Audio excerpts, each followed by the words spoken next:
मैं soapstone fellowship programme 2.0 की हिस्सा हूँ। मैं प्रोजेक्ट मैनेजमेंट और नए कौशल सीखने जैसे विभिन्न कार्य करती हूँ। क्या आप इसकी एक झलक देखना चाहेंगे कि हम क्या करते हैं? यह देखिए। जब मैं खुद पर और अपने अनुभवों पर विचार करती हूँ तो मुझे एहसास होता है कि 3 अलग-अलग कंपनियों के साथ काम करने के दौरान मैंने शिक्षण और बधिर समुदाय को शामिल करने के प्रति उनके दृष्टिकोण को देखा और महसूस किया कि वह पॉलिसीज, बेस्ट प्रैक्टिसेस और एक्सेसिबिलिटी के महत्व से अनजान थे। जागरूकता की कमी से ऑटिज्म आता है। हालांकि यह मेरा अवलोकन रहा है।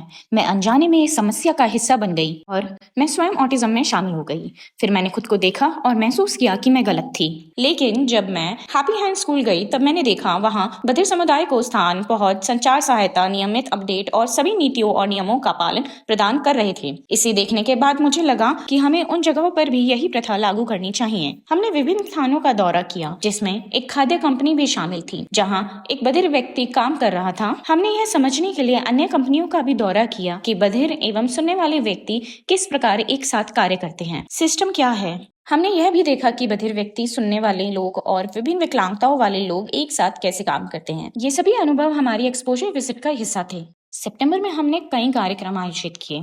हमने इंटरनेशनल डेफ वीक मनाया जिसके दौरान हमने एक कला प्रदर्शनी सहित कई कार्यक्रम आयोजित करे। हमने आईएसएल जाम का आयोजन भी करा जिसमें एक नाटक, नृत्य, विजुअल वर्नाकुलर और अन्य एक्टिविटीज शामिल थी। Museum of arts and photography में हमने एक विशेष कार्यक्रम का आयोजन करा जिसमें सम्मानित बधिर विशेषज्ञों के साथ एक पैनल चर्चा शामिल थी। सत्र में Q&A क्वेश्चन शामिल थे जिससे उपस्थित लोगों को पैनलिस्ट के साथ बात करने और उनसे सीखने की अनुमति मिली। चर्चा के बाद हमने एक मजेदार प्रतियोगिता का आयोजन किया जो उत्साह का तत्व लेकर आई। यह कार्यक्रम वास्तव में इसमें उपस्थित सभी लोगों के लिए एक आनंददायक एवं समृद्ध अनुभव था। सितंबर में हमने प्रदर्शनी, आईएसएल जाम, एक पैनल चर्चा और एक आईएसएल ट्रिविया सत्र सहित कई गतिविधियों में भाग लिया। इसके अतिरिक्त हेयर अ मिलियन टीम ने हमें एक प्रोजेक्ट सौंपा जिसमें सोपस्टोन फेलोज की भागीदारी शामिल थी। हमने टीम के सदस्यों के बीच कुशलतापूर्वक कार्य वितरित किए, यह सुनिश्चित करते हुए कि हर कोई अपनी ताकत और अनुभव के अनुसार योगदान दे। इस प्रक्रिया ने न केवल व्यक्तिगत विकास को सुविधाजनक बनाया बल्कि सहयोग और जिम्मेदारियों के आदान प्रदान को भी प्रोत्साहित किया। इसके अलावा किसी भी प्रकार की चुनौती की स्थिति में टीम ने एक दूसरे को अटूट समर्थन प्रदान किया। सितंबर एक गतिशील और समृद्ध महीना था जिसने हमें कई अवसर प्रदान किए। सोपस्टोन फेलोशिप एक गहन 3 सप्ताह के बूट कैंप के साथ शुरू हुई जिसके दौरान हमने कई तरह की गतिविधियों में भाग लिया। इनमें व्यवहारिक व्याख्यान, जागरूकता बढ़ाने वाले सत्र, इंटरैक्टिव गेम्स और विभिन्न हैंड्स ऑन एक्टिविटीज शामिल थी। इसके अतिरिक्त हमने एक्सपोजर विजिट्स में भाग लिया। हमने डेफ बिंग और मानसिक स्वास्थ्य के बारे में सोशल मीडिया पे पोस्ट किए। डेफ बिंग क्या है? कल्पना करें 2 बधिर लोग आपस में बातचीत कर रहे हैं और अचानक साइन इन करते समय गलती से एक बोतल जमीन पर गिर जाती है। आपने भी कुछ ऐसा ही अनुभव किया होगा ना? हालांकि सुनने वाले लोगों का दृष्टिकोण अलग हो सकता है। इसके लिए यह समझना महत्वपूर्ण है कि यह डेफ बिंग का एक हिस्सा है और बहुत आम है। हमने मानसिक स्वास्थ्य से संबंधित A to Z फॉर्मेट में एक वीडियो श्रृंखला भी पोस्ट की है। उदाहरण के लिए A का मतलब एडिक्शन या लत है, जैसे शराब की एडिक्शन। बेहतर मानसिक स्वास्थ्य के लिए हम कुछ बदलावों पर काम कर सकते हैं।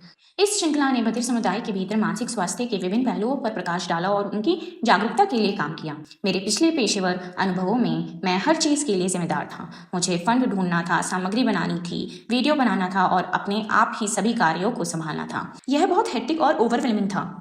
जब मैं सोपस्टोन में शामिल हुआ तब काम को टीम के बीच विभाजित कर दिया गया जिससे सब कुछ बहुत आसान हो गया। हमारे बीच बहुत अच्छा टीम वर्क था। इससे काम और अधिक प्रबंधनीय बना और हमें एक साथ आगे बढ़ने में मदद मिली।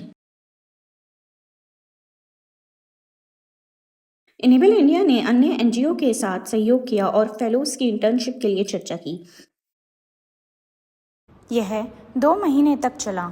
हम नियमित रूप से जूम मीटिंग करते जिसमें हम सहकर्मी चर्चा करते।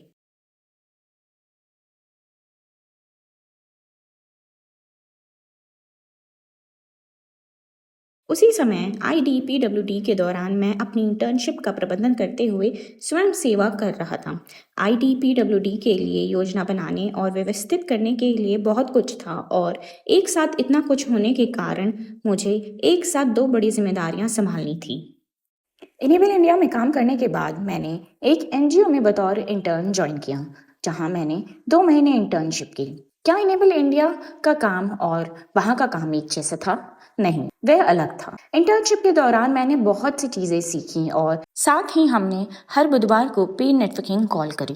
इसमें सोपस्टोन फेलोशिप के तहत शामिल छात्र अपने अलग अलग कार्यों, बाधाओं, अनुभवों, चुनौतियों और हम अपनी समस्याओं का समाधान कैसे पा सकते हैं, हमने इस बारे में चर्चा करी। साथ ही हमने अपना अनुभव एक दूसरे से साझा करा और उससे सीखा। हमने IDPWD प्रोग्राम और अपनी इंटर्नशिप पर भी एक साथ काम किया। उदाहरण के लिए हमने प्रोजेक्ट मैनेजमेंट, टीम का समर्थन कैसे करें और स्वतंत्र रूप से प्रोजेक्ट का प्रबंधन करने के तरीके सीखे। हमने यह भी सीखा कि शेड्यूल कैसे बनाएं और व्याख्यान कैसे आयोजित करें। सभी कार्यों को पूरा करने के बाद IDPWD प्रोग्राम समाप्त हो गया और इस अनुभव से हमने आत्मनिर्भर होना सीखा।